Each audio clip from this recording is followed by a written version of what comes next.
Hello everyone. So today we are going to start with Unit 3 Cell Structure and Function. तो इस lecture में अपन सब NCERT cover कर रहे होंगे, जिसमें इंट्रोडक्शन भी कवर करेंगे क्योंकि इस साल इससे क्वेश्चन आ गया था। साथ में NCERT की हर एक लाइन अपन कवर कर रहे होंगे, डायग्राम्स भी कवर कर रहे होंगे, समरी भी कवर कर रहे होंगे। It's kind of a podcast series for you. 3 से 4 बार भी अगर आप इसे सुन लेते हैं ना, ईयरबड्स लगा के पहली बार एकदम अच्छे से समझ लीजिए, फिर सुन लीजिएगा तो एकदम ब्रेन में ये जितनी भी चीज़ें हैं ये एकदम सेट हो जाएगी। So let's begin with this chapter. सबसे पहली लाइन क्या कहती है? Biology is the study of living organism. Biology किसकी स्टडी है? लिविंग ऑर्गेनिज्म की स्टडी है। Everybody knows the detail description of their form and appearance only brought out their diversity. It is the cell theory that emphasizes the unity underlying this diversity of form, that is the cellular organization of all living forms. तो इससे अपन क्या समझते हैं कि अगर हम सिर्फ बाहर से ऑर्गेनिज्म को देखें, मतलब उनकी आकार, वो किस तरीके से बने हुए हैं, उनका कलर क्या है, उनकी बनावट क्या है, तो वो सब अलग अलग दिखते हैं। जैसे ह्यूमन बींग्स अलग दिखेंगे, एनिमल्स अलग दिखेंगे, हर कोई अलग अलग दिखता है। बट इन सब को क्या चीज़, एक ऐसी चीज़ है जो इन सब को यूनिफाई करती है। तो इसका जवाब क्या है? Cell theory. सेल थ्योरी एक ऐसी चीज़ है जो इन सबको क्या करती है? यूनिफाई करती है। सेल थ्योरी ने ही ये साबित किया है कि चाहे कोई ऑर्गेनिज्म कैसा भी दिखे, मतलब मान लेते हैं कोई प्लांट है, एनिमल है, फंगस है, बैक्टीरिया है, हर एक का बेस स्ट्रक्चर, अगर बेस स्ट्रक्चर की बात करें हर एक के, तो वो सेल ही है। ठीक है। अब सेल स्ट्रक्चर एंड ग्रोथ, इस यूनिट में हम आगे क्या पढ़ेंगे? सेल का स्ट्रक्चर क्या होता है, सेल कैसे ग्रो और डिवाइड करता है, ऑर्गेनिजम्स कैसे बनते हैं, ये सभी चीज़ें यहाँ पे लिखी हुई है कि यही सब चीज़ें अपन पढ़ेंगे। Cell theory also created a sense of mystery around living phenomena that is physiological and behavioural processes. इसका मतलब क्या है कि सेल थ्योरी ने साइंस के सामने एक बड़ा सवाल खड़ा किया कि अब ऑर्गेनिजम्स जो है डाइजेशन कैसे कंट्रोल करते हैं, मूवमेंट कैसे करते हैं ऑर्गेनिजम्स, मेमोरी, डिफेंस, ये सभी चीज़ों एक सेल्स कंट्रोल कैसे करती है एक ऑर्गेनिज्म की, ये सब प्रोसेसेस आखिर मैनेज कैसे होते हैं। तो इनका जो आंसर है वो क्या है? इन प्रोसेसेस को समझने के लिए हमें फिजियोलॉजी का मतलब क्या है? शारीरिक क्रियाएं और बिहेवियर को मॉलिक्यूलर लेवल पे समझना होगा। ठीक है। Physiochemical approach. अब इसके बाद this mystery was the requirement of integrity of cellular organisation for living phenomena to be demonstrated और observed in studying and understanding the physiological and behavioural processes one can take a physicochemical approach and use cell free systems to investigate.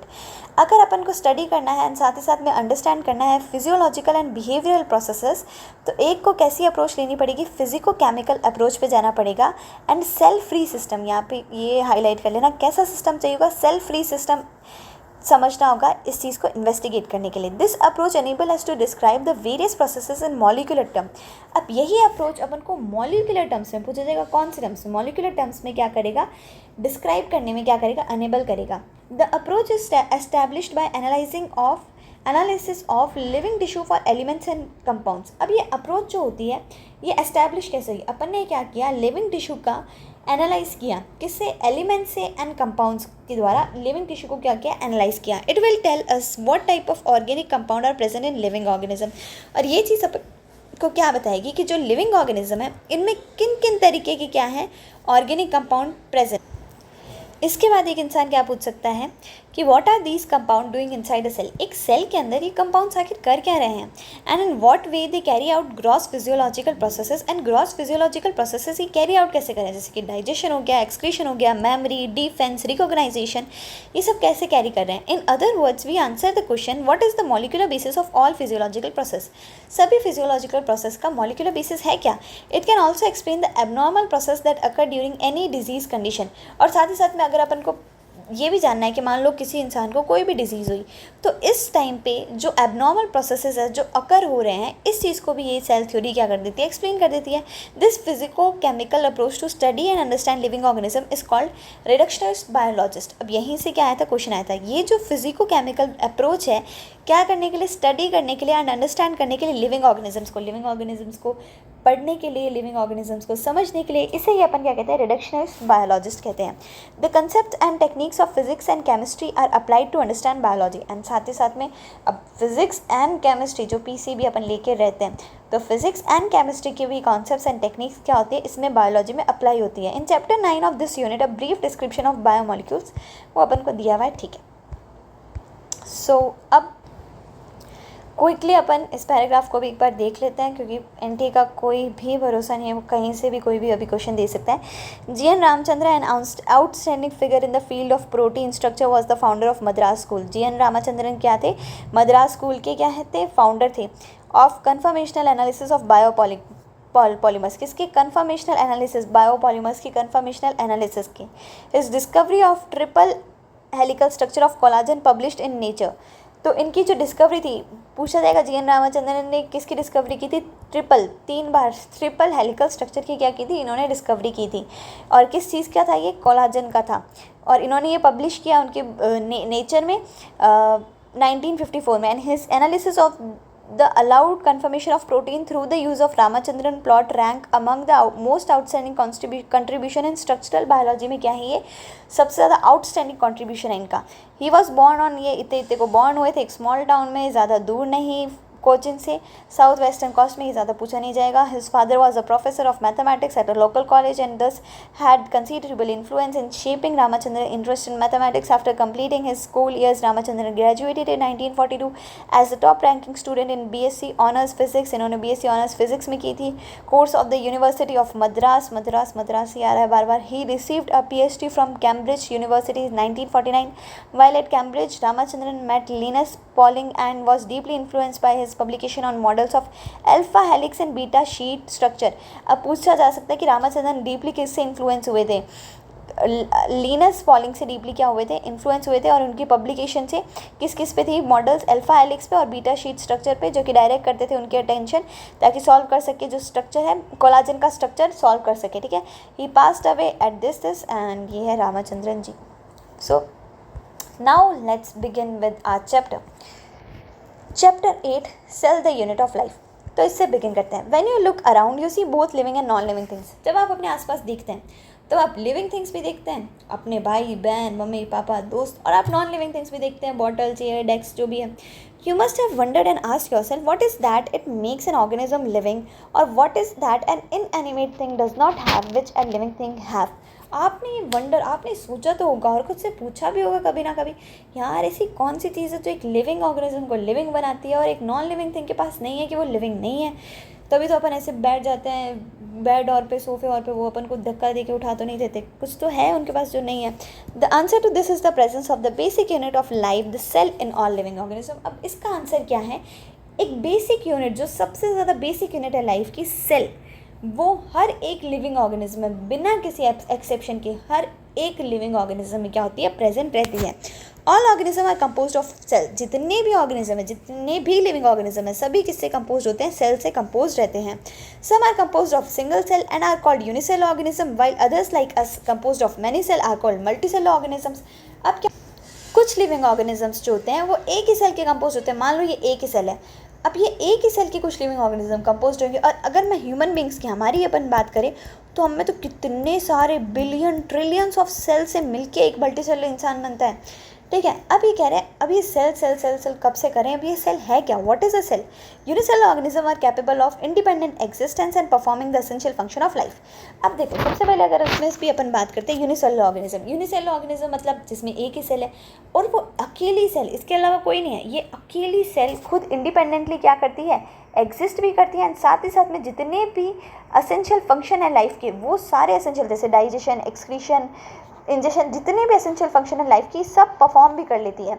Anything less than a complete structure of cell does not ensure independent living. एक cell की complete structure जिसमें plasma membrane होगा, nucleus होगा, इससे कम अगर कुछ भी है तो वो इंडिपेंडेंट लिविंग एंश्योर करती ही नहीं है। पूछा जाएगा एक सेल के स्ट्रक्चर से कम अगर आधा बेसिक कुछ कम है, क्या इंडिपेंडेंट लिविंग होएगा? नहीं होएगा, वो एंश्योर नहीं करता। Hence cell is the fundamental structural and functional unit of all living organism. इसीलिए हेंस सेल क्या है?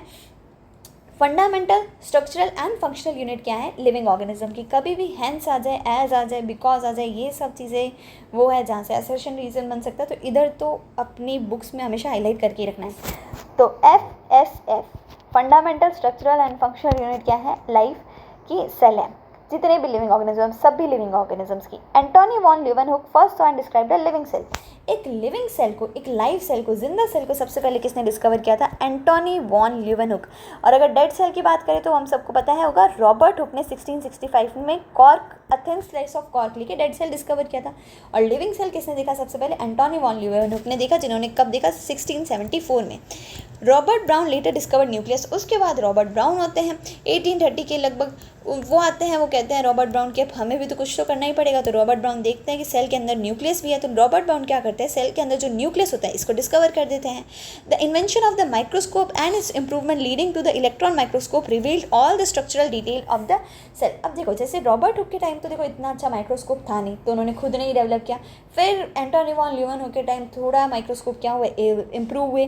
फिर धीरे धीरे क्या हुआ, माइक्रोस्कोप का और ज़्यादा इन्वेंशन हुआ, उसका इम्प्रूवमेंट हुआ, जिसकी वजह से एक हमारे पास आज जो है इलेक्ट्रॉन माइक्रोस्कोप का इन्वेंशन हो गया है। इलेक्ट्रॉन माइक्रोस्कोप ने एक सेल की जितनी भी स्ट्रक्चरल डिटेल है वो सभी क्या कर दी है? रिवील कर दी है। Now we are talking about cell theory. Cell theory की अगर अपन बात करें, in 1838, Matthias Sheldon, a German botanist, examined a large number of plants and observed that all plants are composed of different kinds of cell which form the tissue of the plant. तो cell theory में अपन सबसे पहले बात करते हैं 1838 में कौन आए? मैथियास शेल्डन आए। ठीक है, नाम याद कर लो, मैथियास शेल्डन 1838। ये एक जर्मनी के क्या थे? बॉटनिस्ट थे। इन्होंने क्या एग्जामिन किया? एक बड़े नंबर में प्लांट्स को। तो इन्होंने क्या एग्जामिन किया? बड़े नंबर में प्लांट्स को एग्जामिन किया।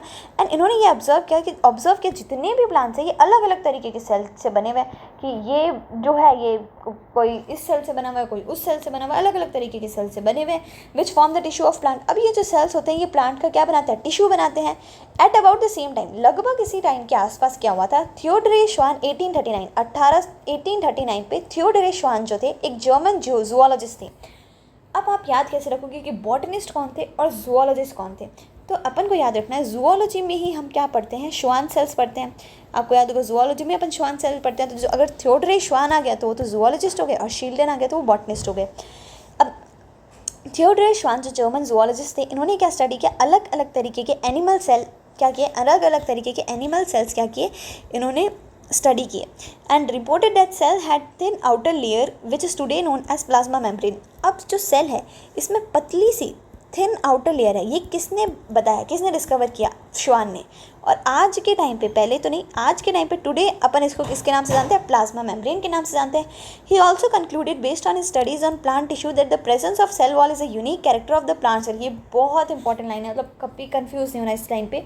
साथ ही साथ में श्वान जी ने ही, अब शील्डन का नाम नहीं है, श्वान ने ही क्या किया था? ये कंक्लूड किया था उनकी स्टडीज़ पे बेस्ड। उन्होंने एनिमल पे तो स्टडी की थी, साथ ही साथ में उन्होंने प्लांट्स पे भी स्टडी की थी, और ये उन्होंने कंक्लूड किया था कि जो प्रेजेंस है सेल वॉल का, ये एक यूनिक कैरेक्टर है प्लांट सेल का। तो इसमें ये पूछा जाता है सबसे पहले कि प्लांट सेल का यूनिक कैरेक्टर क्या है, बताओ। तो आप कहते हैं ना कि सेल वॉल का जो प्रेजेंस है ये एक यूनिक कैरेक्टर है प्लांट सेल का। अच्छा ठीक है, ये तो हमने मान लिया। अब ये बताया किसने था? थियोडोरे श्वान ने जब प्लांट सेल पे स्टडी किया, प्लांट टिश्यूज़ पे स्टडी किया, तब इन्होंने ये चीज़ बताई थी। On the basis of this Schwann propose the hypothesis that the bodies of animals and plants are composed of cells and products of cell। अब देखो यहाँ पे सिर्फ श्वान का नाम दिया हुआ है कि इसके बेसिस पे श्वान ने क्या प्रपोज किया? हाइपोथेसिस। हाइपोथेसिस मतलब एक कंफर्म चीज़ नहीं होती, लेकिन अंदाज़त कि हाँ ये चीज़ है, वो उसे हाइपोथेसिस बोलते हैं। तो श्वान ने क्या प्रपोज किया? हाइपोथेसिस प्रपोज की इन सब चीज़ों के बेसिस पे कि जो बॉडीज़ है एनिमल्स की एंड प्लांट्स की, वो सेल्स एंड क्या किससे बनी हुई है? सेल्स के प्रोडक्ट से बनी हुई है। शील्डन एंड श्वान टुगेदर फॉर्मुलेटेड सेल थ्योरी। उसके बाद शील्डन जी भी आते हैं, श्वान जी भी आते हैं। ये दोनों कहते हैं यार अपन साथ में मिलकर काम करते हैं ना, दोनों को बेनिफिट है। तो दोनों आते हैं एंड क्या करते हैं? फॉर्मुलेट करते हैं सेल थ्योरी को। ठीक है, Schleiden and Schwann cell theory formulate करते हैं। This theory however did not explain as to how new cell were formed. अब यार ये सब तो ठीक है, बहुत सारी चीज़ें इस थ्योरी ने बता दी, लेकिन अब ये जो नई सेल आ रही है यार, ये कहाँ से आ रही है? कुछ समझ आ नहीं रहा। तो ये थ्योरी इस चीज़ को नहीं बताती थी। अब आते हैं रुडोल्फ विर्चो जी 1855 में। 1855 में रुडोल्फ विर्चो आते हैं एंड ये फर्स्ट टाइम एक्सप्लेन करते हैं that cell divided and new cells are form from pre existing cells. कि यार ये जो सेल नए नए तुम देख रहे हो, ये तुम्हें पता है कैसे आ रहे हैं? ये पहले से ही एग्जिस्ट करते हुए सेल से आ रहे हैं। ये जो पहले से एग्जिस्ट करता हुआ सेल है, ये क्या करता है? डिवाइड करता है एंड नए सेल क्या होते हैं? फॉर्म होते हैं। और इसी चीज़ को, ये जो डिवाइड है, पहले के सेल्स डिवाइड करें, नए सेल्स फॉर्म हो रहे हैं, इसे ही अपन क्या कहते हैं? Omnis cellula e सेलुला। इसे अपन कहते हैं omnis cellula e cellula. He modified the hypothesis of Schleiden and Schwann to give us the cell theory a final shape. इन्होंने क्या किया, जो शील्डन जी एंड श्वान जी ने हाइपोथेसिस दी थी, इसको इन्होंने क्या किया, मॉडिफाई किया, कुछ ना कुछ इन्होंने चेंजेस डाले इसमें, ताकि सेल थ्योरी को एक फाइनल शेप दे दे कि हाँ यार इसका ये शेप, इसका ये फिगर सबसे ज़्यादा अच्छा लग रहा है, तो वो दे देते हैं। Cell theory as understood today, और आज की डेट में अपन सेल थ्योरी को कैसे जानते हैं भाई, बहुत बड़ी नहीं है थ्योरी, 2 पॉइंट्स अपन को याद रखना है। सबसे पहला है all living organism are compose of cells and products of cell. जितने भी लिविंग ऑर्गेनिज्म, आप किसी भी लिविंग ऑर्गेनिज्म को देखो, पकड़ो उसको कह दो तू सेल से बना हुआ है, और तू किससे बना हुआ है, सेल के प्रोडक्ट से बना हुआ है, ध्यान में रख लो। एंड सेकंड चीज़ है all cell arise from pre existing cell. वो अगर पूछे कि भाई ये तो ठीक है लेकिन सेल्स आ कहाँ से रहे हैं, तो कह देना सेल्स जो आ रहे हैं वो प्री एग्जिस्टिंग, पहले के एग्जिस्टिंग सेल से आ रहे हैं। तो 2 पॉइंट्स कौन से हैं, जितने भी लिविंग ऑर्गेनिज्म हैं वो सेल और उसके प्रोडक्ट से बने हुए, एंड जितने भी सेल्स हैं वो प्री एग्जिस्टिंग सेल से अराइज करते हैं डिवाइड करके, ठीक है। Now we are talking about an overview of cell. Cell का ओवरव्यू देखते हैं। You have earlier observe cell in an onion peel and और human cheek cell under the microscope. देखो आपने कभी ना कभी ऑब्जर्वेशन की होगी, तब आपने पहले ही देख लिया होगा अनियन पील के अंदर या फिर ह्यूमन चीक सेल के अंदर आपने माइक्रोस्कोप के अंदर सेल्स को ऑब्जर्व तो किया होगा। इसके बाद अपन को क्या लिखा हुआ है, let us recollect their structure. चलो उनका स्ट्रक्चर रिकलेक्ट करते हैं। The onion cell which is typically plant cell. अगर अपन अनियन सेल की बात करें तो अनियन सेल क्या है, ह्यूमन सेल तो नहीं है ना, टिपिकली क्या है, एक एनिमल सेल नहीं है, प्लांट सेल है अनियन सेल, ठीक है ना। Has a distinct cell wall as its outer boundary. तो उसमें क्या होता है, प्लांट सेल है अनियन चीक सेल का, तो उसमें डिस्टिंक्ट सेल वॉल तो होगी, बाहर एक सेल वॉल तो अपन को दिखेगी ही दिखेगी। इसके बाद क्या है, and just within it is the cell membrane. And इसके जस्ट अंदर ही सेल मेम्ब्रेन कहती है भाई अपन ज़्यादा दूर नहीं रहेंगे, इसके जस्ट अंदर ही अपन को क्या देखने को मिल जाती है, सेल मेम्ब्रेन देखने को मिल जाती है। The cells of the human cheek have an outer membrane as the delimiting structure of the cell. अब ह्यूमन चीक पे चलते हैं। ह्यूमन चीक सेल तो ये तो एनिमल सेल है, तो एनिमल सेल में सेल वॉल तो होती नहीं, ये तो मतलब पता है, एकदम ध्यान रखना, एनिमल सेल में सेल वॉल होती नहीं है। तो सबसे बाहर वाली डेलिमाइटिंग स्ट्रक्चर जो है सेल का वो कौन सा होता है, प्लाज्मा मेम्ब्रेन, सेल मेम्ब्रेन ही होता है। Inside each cell is a dense membrane bound structure called nucleus. हर एक सेल के अंदर एक डेंस मेम्ब्रेन से बंधा हुआ स्ट्रक्चर होता है जिसको अपन न्यूक्लियस कहते हैं। ये मान लेते हैं एक सेल है, इसके अंदर क्या है, न्यूक्लियस है, तो ये डेंस मेम्ब्रेन, एकदम देखो यहाँ पे लिखा हुआ है डेंस, लाइट नहीं, डेंस मेम्ब्रेन से बाउंड स्ट्रक्चर होता है nucleus. This nucleus contain the chromosome which in turn contains genetic material DNA. अब ये जो न्यूक्लियस है इसको थोड़ा सा जूम में डाल के देखते हैं, तो ये न्यूक्लियस क्या कंटेन करता है, क्रोमोसोम कंटेन करता है। अब ये क्रोमोसोम कहते हैं कि यार तुम्हें पता है हम में क्या है, हम तो जेनेटिक मटेरियल कंटेन करते हैं। हमने पूछा अच्छा, तो कहते हैं हाँ हमने जेनेटिक मटेरियल कंटेन करते हैं, डीएनए हम में ही तो है, तब ठीक है। Cells that have membrane bound nuclei are called eukaryotic cell. अब देखो मैंने कह तो दिया कि मेम्ब्रेन बाउंड है, इसका मतलब ये नहीं कि हर सेल में मेम्ब्रेन बाउंड न्यूक्लियस मिलेगा, बिल्कुल नहीं। अब कुछ सेल होती है जिसमें मेम्ब्रेन बाउंड न्यूक्लियस होता है, कुछ सेल में मेम्ब्रेन बाउंड न्यूक्लियस नहीं होता, तो जिनमें मेम्ब्रेन बाउंड न्यूक्लियस होता है उसको तो अपन यूकैरियोटिक कह देते हैं। Where cells that lack a membrane bound nucleus are prokaryotic. मान लेते हैं एक सेल है जिसमें न्यूक्लियस तो है लेकिन वो मेम्ब्रेन से, किसी भी मेम्ब्रेन से क्या है, बाउंड नहीं है, तो इसे अपन प्रोकैरियोटिक बोल देंगे, इससे अपन यूकैरियोटिक बोल देंगे। इन बोथ प्रोकैरियोटिक एंड यूकैरियोटिक। अब देखो प्रोकैरियोटिक और यूकैरियोटिक कैसे पता चले, प्रो मतलब प्रिमिटिव, पहले के ज़माने का, यू मतलब नया, तो पहले के ज़माने में ऐसा ही था, अब नए ज़माने में नई चीज़ है, नए ज़माने में लोग बंद करके रखने लग गए न्यूक्लियस को। In both prokaryotic and eukaryotic cell a semi fluid matrix called cytoplasm occupies the volume of the cell. अब देखो यार, सेल भला ही प्रोकैरियोटिक हो, सेल भला ही यूकैरियोटिक हो, साइटोप्लाज्म कहता है मैं भेदभाव नहीं करूँगा, तो साइटोप्लाज्म कहता है मैं एक सेमी फ्लूइड सब्सटेंस हूँ, पूरा भी फ्लूइड नहीं और पूरा सॉलिड भी नहीं, मैं तो बीच का सब्सटेंस हूँ, सेमी फ्लूइड सब्सटेंस हूँ, तो इस पूरे सेल की वॉल्यूम ऑक्यूपाई कर लूँगा, और एक भी नहीं, ऐसा नहीं सिर्फ यूकैरियोटिक में, प्रोकैरियोटिक में भी ऑक्यूपाई कर लूँगा। The cytoplasm is the main arena of cellular activities in both the plant and animal cell. ये बहुत ईजी क्वेश्चन है जो पूछ लिया जाता है कि भला ही प्लांट सेल हो भला ही एनिमल सेल हो, कोई भी सेल हो, साइटोप्लाज्म ही वो मेन एरिना है, मेन जगह है जहाँ पे सेल्स की जितनी भी एक्टिविटीज़ है वो परफॉर्म की जाती है। Various chemical reaction occur in to keep the cell in living state. अब देखो यार, अगर एक जैसा ही सिर्फ सीन चलता रहा तो जीने में मज़ा क्या, तो इसमें क्या होता है, वेरियस केमिकल रिएक्शन, बहुत सारी अलग अलग केमिकल रिएक्शन होती है ताकि सेल को कैसा रख सके, लिविंग स्टेट में अपन रख सके। Beside the nucleus, the eukaryotic cell have outer membrane-bound distinct structure called organelle, like the endoplasmic reticulum, the Golgi complexes, lysosome, mitochondria, microbodies and vacuoles. अब अपन यूकैरियोटिक सेल की बात करें, प्रो भूल जाओ एक बार, न्यूक्लियस के अलावा, न्यूक्लियस तो मेम्ब्रेन बाउंड होता है ये यूकैरियोटिक सेल में, साथ ही साथ में दूसरे मेम्ब्रेन बाउंड ऑर्गेनेलिस कौन सा है, ER endoplasmic reticulum, GC Golgi complex, lysosome, mitochondria, microbodies, vacuoles, इन सब के बारे में आगे अपन डिटेल में पढ़ेंगे। तो ये सब वो सब चीज़ें हैं जो मेम्ब्रेन बाउंड होती है यूकैरियोटिक में, ठीक है, न्यूक्लियस के अलावा। प्रोकैरियोटिक सेल लैक सच मेम्ब्रेन बाउंड ऑर्गेनेली। अब प्रोकैरियोटिक सेल बेचारी, इसमें कोई भी ऐसे मेम्ब्रेन बाउंड ऑर्गेनेलीज होते ही नहीं है। Ribosomes are non membrane bound organelle found in all cell, both eukaryotic as well as prokaryotic. Ribosome कहता है भैया मैं भी थोड़ा थोड़ा साइटोप्लाज्म जैसा हूँ, साइटोप्लाज्म भी प्रोकैरियोटिक में यूकैरियोटिक में मिलता है फंक्शन में, और ऑफ कोर्स बिल्कुल भी हमारे मैच नहीं है, लेकिन मैं भी प्रो में भी मिलता हूँ और यू में भी मिलता हूँ। राइबोसोम कहता है मेरे में कोई भेदभाव नहीं है। तो हमने पूछा यार तू मेम्ब्रेन बाउंड है क्या, कि उसने कहा नहीं नहीं मेम्ब्रेन बाउंड होता तो कैसे मिल जाता प्रोकैरियोटिक में, मैं नॉन मेम्ब्रेन बाउंड ऑर्गेनेली हूँ। राइबोसोम एक नॉन मेम्ब्रेन बाउंड ऑर्गेनेली है जो यू में भी मिलता है और प्रोकैरियोटिक में भी मिलता है। Within the cell ribosome are found not only in the cytoplasm but also within the two organelles chloroplast in plants and mitochondria and on rough endoplasmic reticulum. अब सेल के अंदर जो ribosome है वो सिर्फ cytoplasm में नहीं मिलता, लेकिन दो और ऑर्गेनेली भी मिलता है।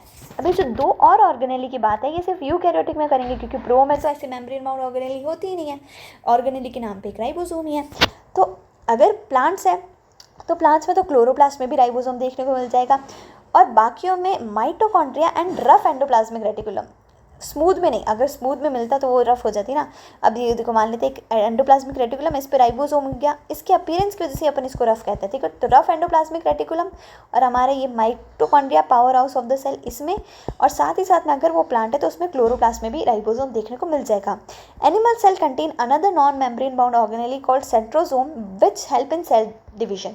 अब एनिमल सेल की बात आती है, बहुत सारे प्लांट सब के बारे में बात अपन कर ही रहे हैं, तो बीच में ही कहते हैं एनिमल सेल आता है। एनिमल सेल कहता है तुमको पता है मेरे में क्या है, एक नॉन मेम्ब्रेन बाउंड ऑर्गेनेली है। कैसी कि इसमें कोई भी मेम्ब्रेन है ही नहीं, लेकिन एक ऑर्गेनेली ऐसी प्रेजेंट है, इसका नाम है सेंट्रोसोम, जो कि मेरे को सेल डिवीजन में हेल्प करती है। तो फिर प्लांट सेल आए, हमने प्लांट सेल से पूछा तुम में ये सब चीज़ें भी होगी ना, तुमको भी जो सेल डिवीजन करना होता है, तो प्लांट सेल एकदम मना कर देती है कि हम में ऐसी कोई चीज़ें नहीं है, ये एनिमल सेल थोड़े से तो कहीं ना कहीं स्पेशल होएगी। तो एनिमल सेल में एक बिना मेम्ब्रेन बाउंड एक ऑर्गेनेली होती है जिसका नाम है सेंट्रोसोम, जो कि सेल डिवीजन में क्या करती है, हेल्प करती है, ठीक है। अब आगे क्या लिखा हुआ है, cells differ greatly in size. Cells जो है साइज में ग्रेटली डिफर करती है, शेप में ग्रेटली डिफर करती है, एक्टिविटीज़ में भी ग्रेटली डिफर करती है। तो ये एक मान लेते हैं अलग अलग तरीके की सेल्स है। अब ये तो एक ही बना दी, ये मान लेते हैं ये साइज़ में डिफर करा दिया अपन ने सबसे पहले, तो साइज़ में भी सेल डिफरेंट हो सकती है, सेल शेप में भी क्या हो सकती है, डिफरेंट हो सकती है, एंड साथ ही साथ में सेल एक्टिविटीज़ भी डिफरेंट कर सकती है। मान लेते हैं ये डाइजेशन में काम कर रही है, एक्सक्रीशन में, तो अलग अलग टाइप की एक्टिविटीज़ में भी सेल डिफर करती है। For example mycoplasma the smallest cell are only 0.3 micrometre in length. बहुत ये सब तो एकदम मतलब टिप्स पे होना चाहिए। सबसे पहले अपन क्या बात करें, माइकोप्लाज्मा, मेरा प्लाज्मा सॉरी, तो माइकोप्लाज्मा की अगर अपन बात करें तो ये स्मॉल सबसे छोटा सेल है। पूछ लिया जाएगा सबसे छोटा सेल कौन सा है, याद करो सबसे छोटा सेल बोलो, माइकोप्लाज्मा, सबसे छोटा सेल माइकोप्लाज्मा। अच्छा इतना छोटा है तो इसकी लेंथ यार, ये लेंथ में कितना है, तो बोल देना 0.3 माइक्रोमीटर, मिली भी नहीं, माइक्रो मतलब बहुत ही ज़्यादा छोटा है लेंथ में, 0.3 माइक्रोमीटर ही है, ठीक है ना। वाइल बैक्टीरिया, अगर अपन बैक्टीरिया की बात करें could be 3 to 5 micrometre, bacteria 3 से 5 माइक्रोमीटर तक हो सकता है। डायग्राम्स में अपन देखेंगे, डोंट वरी। तो बैक्टीरिया क्या हो सकता है, 3 से 5 माइक्रोमीटर, किसकी बातें करें, ये बैक्टीरिया। माइक्रोप्लाज्मा सबसे छोटा सेल 0.3 माइक्रोमीटर, बैक्टीरिया 3 से 5 माइक्रोमीटर तक हो सकता है। The largest isolated single cell is the egg of an ostrich. अब देखो अपन ने छोटे सेल की तो बात कर ली, सबसे माइक्रोप्लाज्मा का सबसे बड़ा आइसोलेटेड अकेला तनहा सेल वो किसका है, ऑस्ट्रिच का, बेचारे का अंडा, ऑस्ट्रिच का एग सबसे बड़ा आइसोलेटेड सिंगल सेल है। Among multicellular organism human red blood cell are about 7 micrometre in diameter. अगर अपन मल्टी सेलुलर ऑर्गेनिजम्स की बात करें तो मल्टी सेलुलर ऑर्गेनिजम्स में अगर ह्यूमन की आरबीसी की बात करें तो वो कितनी होती है, 7 माइक्रोमीटर होती है। किसमें, डायामीटर में, किसमें, डायामीटर में बात हो रही है। तो डायामीटर में 7 माइक्रोमीटर क्या होती है, ह्यूमन की आरबीसी होती है अपन की, ठीक है।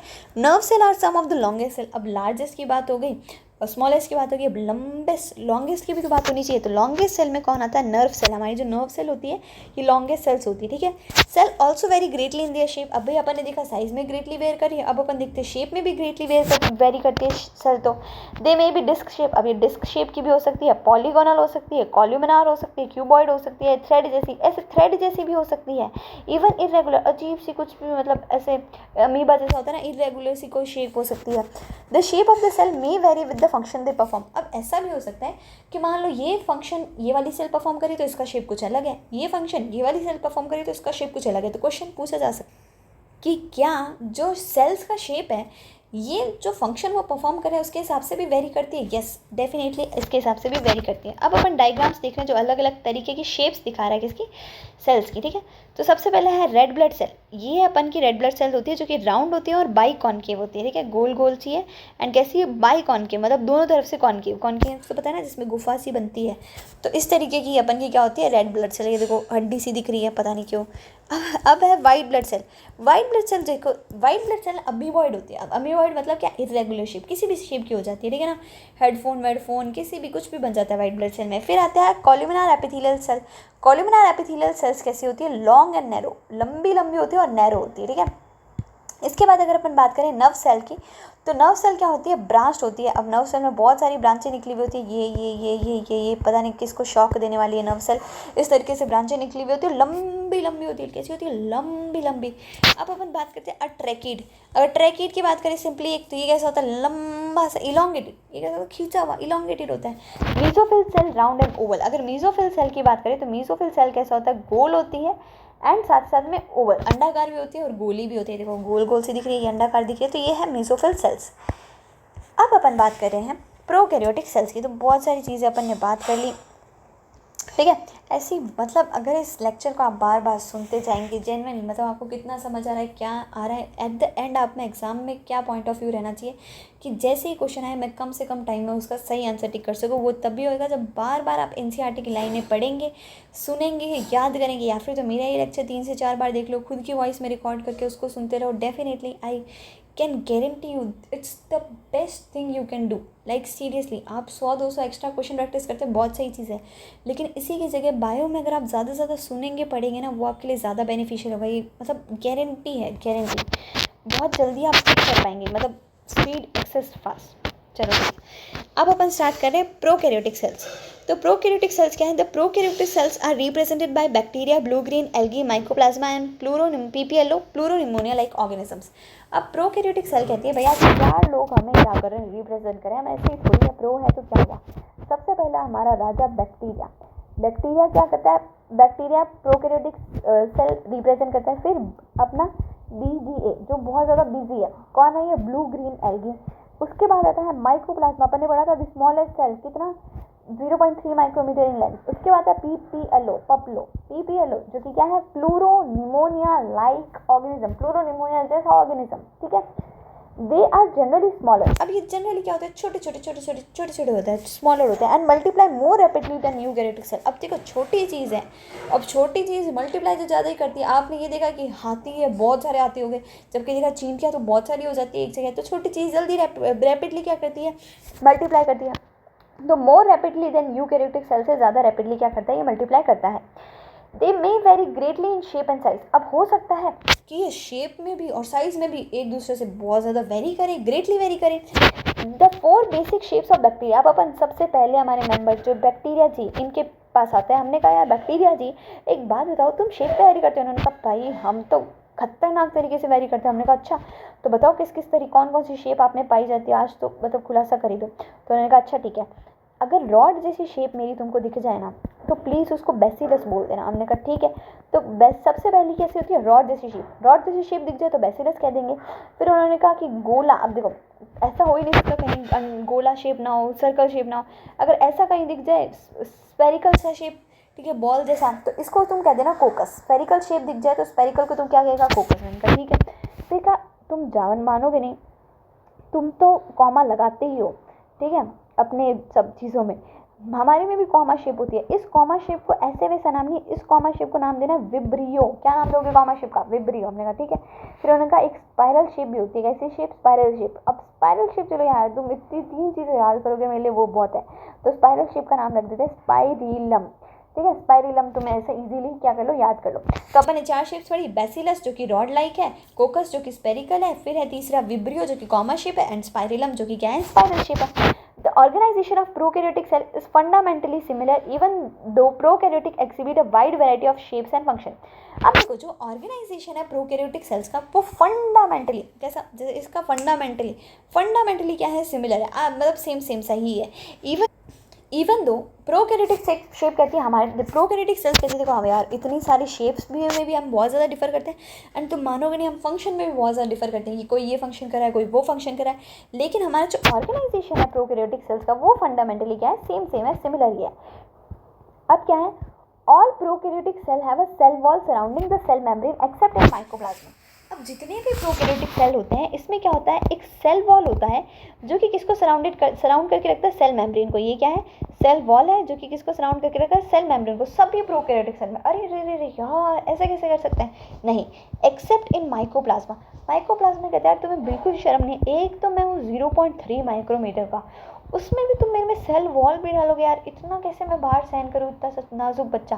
तो हमने कहा ठीक है, तो माइकोप्लाज्मा में क्या होती है, सेल वॉल हमें माइकोप्लाज्मा में देखने को नहीं मिलती है। याद रखना, माइकोप्लाज्मा में सेल वॉल नहीं देखने को मिलती है, बाकी जितने भी प्रोकैरियोटिक सेल है सब में तुम्हें सेल वॉल देखने को मिलेगी। The semi fluid matrix filling the cell is the cytoplasm. अब जो सेमी फ्लूइड मैट्रिक्स अपन पहले भी पढ़ चुके हैं, जो सेल को फिल अप करके रखती है सेमी फ्लूइड मैट्रिक्स, वो कौन है, साइटोप्लाज्म है। There is no well defined nucleus. अब प्रोकैरियोटिक सेल है तो वेल डिफाइंड न्यूक्लियस तो होगा नहीं। वेल डिफाइंड न्यूक्लियस मतलब ऐसा कोई नहीं है कि मेम्ब्रेन से सराउंडेड एक न्यूक्लियस है कि मेम्ब्रेन बाउंड है, वेल डिफाइंड न्यूक्लियस नहीं होता है। The genetic material is basically naked. अब मेम्ब्रेन है ही नहीं तो जेनेटिक मटीरियल बेचारा नेकेड ही होएगा वहाँ पे। तो जेनेटिक मटीरियल प्रोकैरियोटिक सेल में बेसिकली कैसा होता है, नेकेड होता है, not envelope bye nuclear membrane, मतलब किसी भी न्यूक्लियर मेम्ब्रेन के द्वारा, जैसे यूकैरियोटिक में होता है, प्रोकैरियोटिक में किसी भी न्यूक्लियर मेम्ब्रेन के द्वारा एनवेलप नहीं होता है। In addition to the genomic DNA, the single chromosome circular DNA, many bacteria have small circular DNA outside the genomic DNA. किसके एडिशन में, जीनोमिक डीएनए, मतलब जो जीनोमिक डीएनए तो होता ही है प्रोकैरियोटिक में।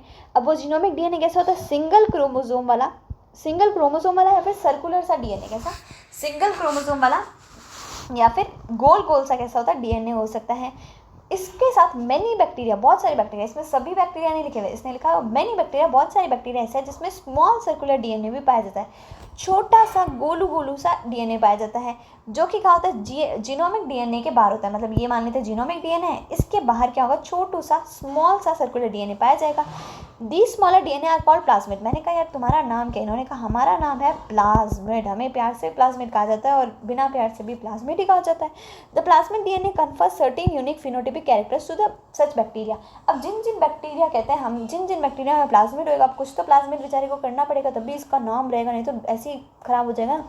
तो प्लाज्मिड डीएनए क्या कन्फर करता है, कुछ यूनिक, बहुत सारी मतलब एकदम हटके फिनोटाइपिक कैरेक्टर्स क्या करता है, ऐसे बैक्टीरिया को देता है। One such character is resistance to antibiotic. इसमें से एक कैरेक्टर कहता है कि तुम मानोगे नहीं, हमने कहा क्या, कि एंटीबायोटिक्स जो है ना, एंटीबायोटिक्स जो तुम लेते हो उससे रेजिस्टेंस हम प्रोवाइड कर देते हैं, एंटीबायोटिक्स से हम रेजिस्टेंस प्रोवाइड करा रहे हैं, इतने ताकतवर हैं हम plasmids. In higher classes you will learn that the plasmid DNA is used to monitor bacterial transformation with foreign DNA. आगे की क्लासेस में आप पढ़ोगे जब बैक्टीरियल ट्रांसफॉर्मेशन होता है फॉरेन डीएनए के साथ, तभी प्लाज्मिड डीएनए क्या करता है, उस चीज़ को मॉनिटर करता है, ठीक है। Nuclear membrane is found in eukaryotes. अब यूकैरियोट्स में तो क्या होता है, न्यूक्लियर मेम्ब्रेन पाई जाती है। No organelles like the one in eukaryote are found in prokaryotic cell except for ribosome. अब देखो बहुत सारे क्या होता है, अपन ने क्या था कि ना माइटोकॉन्ड्रिया है, लाइसोसोम है, गोल्जी कॉम्प्लेक्स है, एंडोप्लाज्मिक रेटिकुलम, ये सब क्या होते हैं, यूकैरियोटिक में मिलते हैं। तो यूकैरियोटिक जैसे कोई भी सेल ऑर्गेनेली प्रोकैरियोटिक में नहीं मिलते, लेकिन हाँ अपन को राइबोसोम जरूर क्या करते हैं, प्रोकैरियोटिक और यूकैरियोटिक में सेम देखने को मिल जाते हैं। Prokaryotic have something unique in the form of inclusion. अब यार प्रोकैरियोटिक कहते हैं इतना हमें क्यों टॉर्चर, कुछ तो यूनिक हमें दो। तो प्रोकैरियोटिक में यूनिक तौर पे क्या आता है, इंक्लूशंस के फॉर्म में कुछ तो अलग होता है। तो पूछा जाएगा अगर कुछ अलग होता है प्रोकैरियोटिक में, हाँ यार कुछ अलग होता है, हमने पढ़ा था इंक्लूशंस के फॉर्म में प्रोकैरियोटिक में कुछ अलग होता है, ठीक। तो ये बात याद रख लेना। A specialized differentiated form of cell membrane called mesosome is the characteristics of prokaryotes. एक स्पेशलाइज डिफरेंशिएटेड, एक ऐसा एक स्पेशलाइज हुई हुई डिफरेंशिएटेड फॉर्म जो है सेल मेम्ब्रेन की, जिसे अपन क्या कहते हैं, मीसोजोम कहते हैं, वो क्या होते हैं, प्रोकैरियोट्स की कैरेक्टरिस्टिक है, ठीक है। They are essentially infolding of cell membrane. अब ये सेल मेम्ब्रेन की क्या है, एसेंशियली इनफोल्डिंग, अंदर की तरफ क्या हुई हुई, फोल्ड हुई हुई, अंदर की तरफ फोल्ड हुई हुई प्रोकैरियोटिक में अगर तुम्हें दिख जाए, जो कि डिफरेंशिएटेड फॉर्म है सेल मेम्ब्रेन का, इसे मीसोसोम कह रहे हैं। ये क्या है, एक कैरेक्टरिस्टिक है प्रोकैरियोट का, ठीक है। अब ये diagram showing comparison of eukaryotic cell with other organism एक बार देख लेते हैं कि यूकैरियोटिक सेल है ये तो टिपिकल। अब पूछ लिया जाएगा यूकैरियोटिक सेल कितना होता है, 10 से 20 माइक्रोमीटर। यूकैरियोटिक सेल सबसे बड़ा अभी तक में अपन ने पढ़ा था कितना होता है, 10 से 20 माइक्रोमीटर तक का। सब माइक्रोमीटर में देखो, सब माइक्रोमीटर में बताया हुआ है, तो बिल्कुल कंफ्यूजन नहीं, ठीक है। ये तो हो गया यूकैरियोटिक सेल। एक टिपिकल बैक्टीरिया 1 से 2 माइक्रोमीटर। अब पीछे कहोगे, पीछे अपन ने पढ़ा था 3 से 5 माइक्रोमीटर, यहाँ पे 1 से 2 माइक्रोमीटर दिखाया हुआ है, कोई दिक्कत नहीं है। टिपिकल बैक्टीरिया, ये भी याद रखो, ये भी याद रखना है। PPLO 0.1 micrometer. अब माइक्रोप्लाज्मा तो अपन ने पढ़ा था 0.3 माइक्रोमीटर। देखो दोनों ऑप्शन कभी साथ में देंगे नहीं, बाकी अलग अलग ही देंगे, नहीं तो स्मॉलेस्ट सेल माइक्रोप्लाज्मा है, नहीं तो पीपीएलओ भी सही है जो कि 0.1 माइक्रोमीटर। अब वायरसेस तो कोई सेल तो थोड़ी कंसिडर कर रहे हो, 0.02 से 0.2 माइक्रोमीटर, मतलब 0.02, इतना छोटा। देखो इतना जूम करके देखना पड़ा, इतना छोटा है तो 0.02 से 0.2 माइक्रोमीटर तक के होते हैं वायरसेस, ठीक है। बाकी ये शेप ऐसा देखो, वायरस ऐसा दिख रहा है, पीपीएलओ और टिपिकल बैक्टीरिया। इसके आगे वाला नेक्स्ट लेक्चर में करेंगे। मेरा पर्पस इतना ही रहेगा। अभी तो अपन 30 मिनट्स का ही क्लास लेंगे, आगे अभी जैसे 35 की होगी, वैसे तो आगे 35 40 बढ़ाते बढ़ाते 1 आवर तक लेके जाएंगे। ये लेक्चर पसंद आया हो तो लाइक ज़रूर करना, सब्सक्राइब भी कर देना, और ऐसी प्लेलिस्ट में मैं डाल दूँगी सारे लेक्चर्स। तुम बताना कोई भी कमी लग रही है, कुछ ऐड करना है, नोट्स ऐड करने हैं, या फिर कुछ मिस्टेक रह गई, ज़्यादा एक्सप्लेन करना है, कम एक्सप्लेन करना है, जल्दी बोलना है, धीरे बोलना है, कुछ मिस्टेक करी हो नहीं करी हो, तो व्हाटएवर तुम्हें जो भी लगता है यू कैन कमेंट। बिल्कुल शर्माना नहीं है, ब्लश नहीं करना यू कैन कमेंट बिल्कुल फ्री में, मतलब कमेंट के बिल्कुल पैसे नहीं है। सो बस जस्ट करें। Thank you so much for watching. If you like it then I am so thankful. Bye bye.